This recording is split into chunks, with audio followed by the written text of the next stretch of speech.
From your experience, you are expecting to using the RFID tags in the near future as the most common thing, maybe combined with the QR code, or because right now the mobile phones can read the NFC codes, if I'm not wrong, but it will also depends on the final stakeholder, if it's the customer itself, or it will be some part of business partner through the value chain,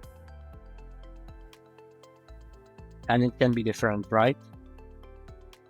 Yeah, it can. And I think the point that you brought up with being sort of different stakeholders potentially kind of needing different types of access. The challenge is, like, a QR code is great if you're interacting with one product, right? And you have time to kind of take out your phone and scan it. If we talk about sort of another use case that the DPP is meant for, which is to enable more efficient recycling, no recycling process is going to be efficient if you have to scan a QR code for every item to understand what's in that, right? So you need to be able to scan very quickly a large group of products and sort them quickly, whether that be by robot or fast conveyor belt. There's multiple systems that could be used there, but you need a much broader sort of macro scanning type of a system, and there RFID is very good, and that's why I expect that RFID will be used in tandem a lot with QR codes. And once it becomes more accessible in terms of reading to consumers, I think it will actually phase out